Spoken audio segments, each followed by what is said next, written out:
All right, gonna point out a few things here, slowing down y'all's results in y'all's Facebook ad. And I'll fix these mistakes. Give you guys the fixes for $7. All right, so some proof, some ads I fixed before. We're caring about this unique CTRL metric. This is basically how many people did not scroll by our ad. AKA they clicked somewhere on the ad, which means our ad entered their brain, which means that's the only chance they can buy from us. All right, so first ad, it's only getting like 4 out of 100 people to click on the ad and our ad to enter their brain. So I found some mistakes, and then we can see the top line there. Mistakes were fixed, so we scaled CTR 1.6x, got it to like 7 out of 100 people. So same ad spend, 60% more results, or more people clicking into the ad, which is the prerequisite for people to buy. All right, second example down here in the middle. Only like 1.5 out of 100 people were clicking somewhere on the ad. Everyone else is scrolling on by. So I had some mistakes, fixed those mistakes, scaled the CTR 6.5x. So same money, but literally 6.5x more people clicking into the ad. Our ad is more resonating with them more.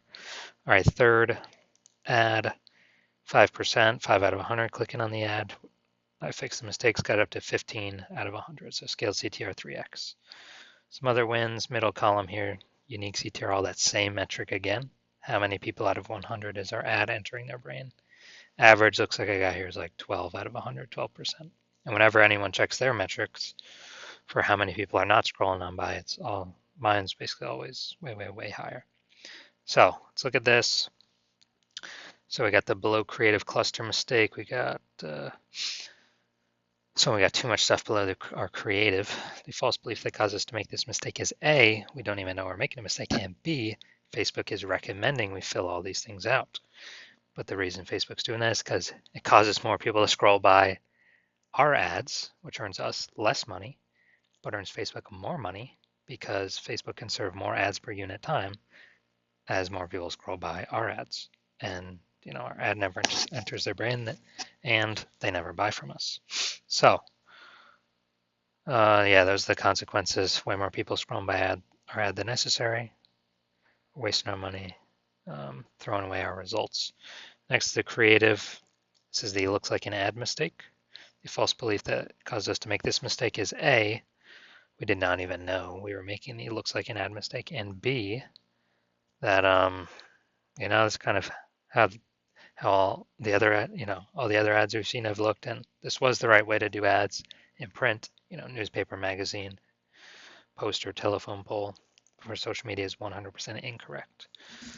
And the consequence of this, way more people scrolling by our ad than necessary. We're wasting money, throwing money out the window, slowing down our results.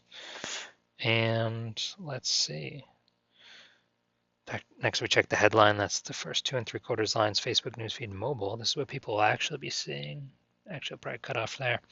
On point property solutions from driveways to highways, you're on points. You are on point. So this is the us mistake. We're talking about us, talking about us, talking about us. The false belief that caused us to make this mistake is A, we did not even know we were making a mistake, and B, we are I don't know, ChatGPT, Claude, AI spit this out, but the intake for creating ads is just bad ads, so it's going to spit out bad ads, and consequence of this, way more people are going to be scrolling by our ad than necessary. Every time that happens, that's wasted money, wasted money, wasted money, slowing down our Facebook ad results. So I will